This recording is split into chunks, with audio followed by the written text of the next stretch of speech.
welcome back, everybody. Special hello to you, those of you in our Rumble chat and our Getter chat and wherever you are chatting with us. We'd love to see you in there. Now, the corporate media didn't show you Trump's speech, but we did in full last night right here on Real America's Voice. Here's one of the moments when President Trump laid out the double standard when it comes to presidential records. This is important. Take a look.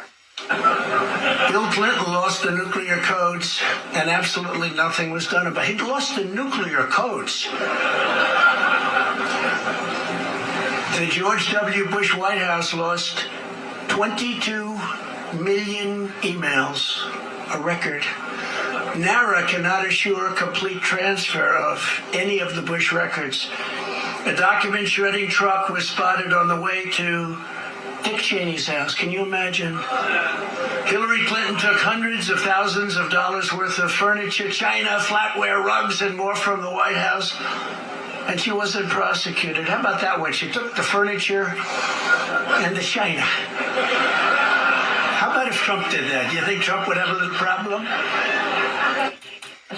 Also, it's unbelievable, isn't it? Also, Hillary deleted 33,000 emails. Joe Biden kept classified documents from his time in the Senate and as VP that he never had legal rights to have in his possession.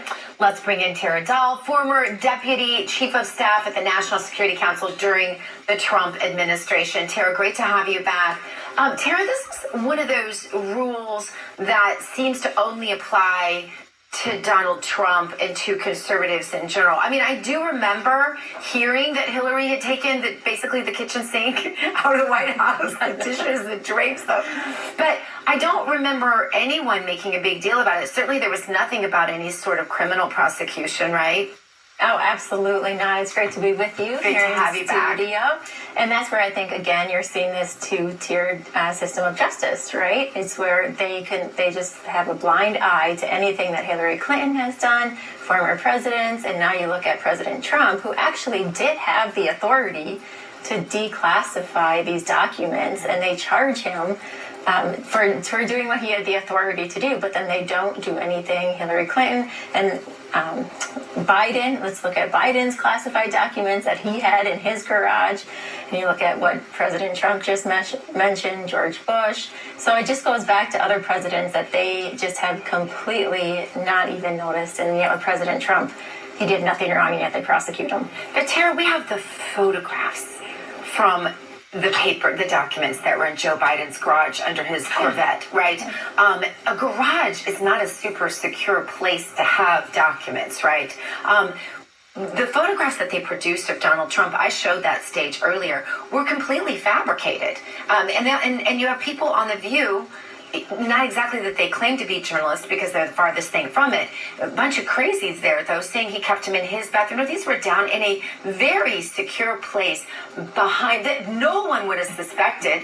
I suppose if I had thought about it, I probably knew there were documents somewhere at Mar-a-Lago, but really I never suspected where they were kept. And I can tell you I've been in the exact bathroom they're talking about. I was just there backstage for a fashion show at the Big Dog event, which was not very long ago, just a couple of months back. There were no documents there. There were no documents on that stage, as we proved here on this program. So we're just not dealing in facts with these people anymore. No, and I think, too, the FBI, they spread out all those documents when they had the raid, and they took that photo just for the media, just to show the media, to create something that wasn't there. It's creating a false narrative. And that's what you're seeing. I think you're just seeing a false narrative created just to be able to help the case. So when you hear all of this and you see all of this, how do you advise people to battle back at the false narrative that's out there? Well, I lived it. I lived the false narrative. I was on the Trump campaign in 2016. I was on the Trump transition team. I worked in the West Wing. I remember seeing, I was in our office in the West Wing when they announced the Mueller report, the special counsel investigation about Russia, and I was like, well, I have nothing to do with Russia. Well, it turned out that everybody was involved in that investigation, and talk about a false narrative. That was planted in the media, right? They planted the story about Russia in the media, They created that false narrative, and then they had the Department of Justice act on that narrative that they created. So I think it's, again, they create these false narratives, and then you have the Justice Department, who's really weaponized for the Democratic Party, and then they act on it. And so when people, I know that I've had a lot of texts from people pretty knowledgeable saying, what do you really think is going to happen? Give me some hope. What do you really think is going to happen? Well, I think you mentioned I'm a big believer. I'm a Christian. I believe that God's hand has always been when we pray and we seek the Lord. And like you saw President Trump, you had the people in the cafe praying over President Trump. Like, in such a day, or such a historic, sad day for our constitutional republic, you saw so much hope, and how President Trump he just receives prayer. I'm sure you've seen how he receives prayer, and he's so humble, and he just is, when people pray for him, he means it.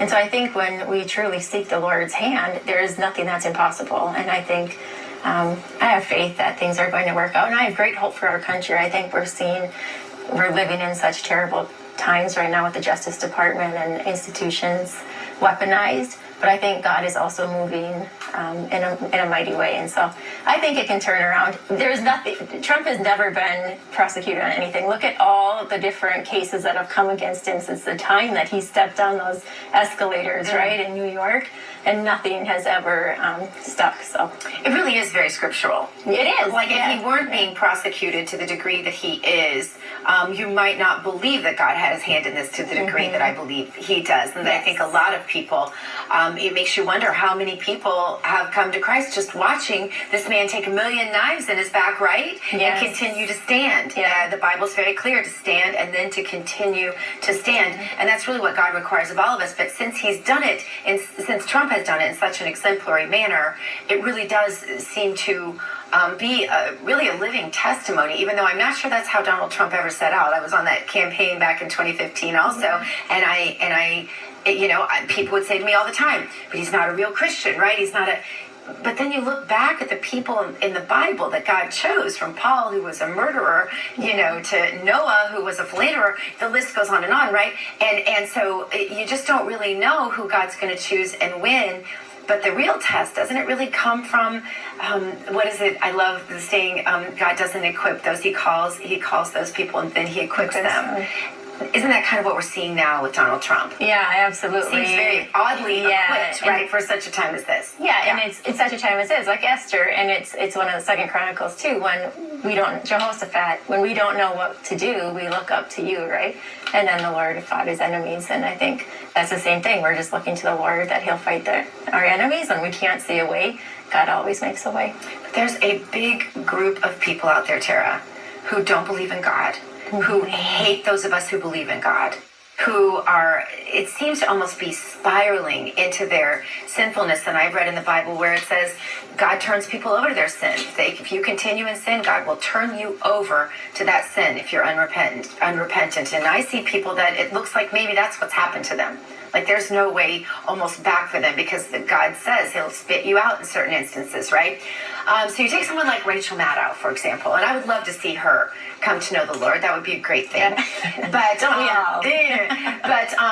she made the suggestion that a plea deal should be made, that Donald Trump should be told he can be off the hook on everything so long as he won't run for president. Doesn't that just expose their original motives, Tera? Exactly. And talking about Rachel Maddow, I actually also have a personal experience with her. And just when I left the National Security Council, Rachel Maddow came out and said I was fired from the National Security Council and listed me amongst others. And so again, it was a false narrative. She just makes stories up that actually are not factual, and she can get away with it. So she just creates these false narratives, and I think the American people definitely have opened up to the mainstream media and how no one listens to them anymore, and just they're a propaganda arm for the Democratic Party. What do you think this ends? What are your predictions? I think Trump is going to be our next president in 2024, and will he serve from prison or will he serve from the White House? That's a good question, but either way, he's not going to stop running for office. And I think if anyone can do what President Trump can, there's never been a president that has had to endure as many obstacles as President Trump, and he is just relentless. So I think no matter what, but it all goes to election integrity too. There's so many things, and Congress doing something, holding our agencies accountable. I know that we have a lot of the hearings in Congress right now, but hearings, we have to see more than hearings, right? We have to see accountability. We have to see consequences. And so hopefully with the Republican-led Congress, we'll see some of those. What's your message to people like Mitch McConnell, who haven't had a doggone thing to say about any of this, who are sort of hiding in the background, hoping that Trump will just go down and they can replace him with someone establishment so that life can continue for the deep state as usual? Well, I think a perfect example is yesterday, what you saw, all the people that came out yesterday to support President Trump. He has solid supporters. People are not going to change that. They come out in the masses for President Trump. And we are a country that it's we the people. And President Trump has the hearts of the people. And I think you still see the spirit of America, right?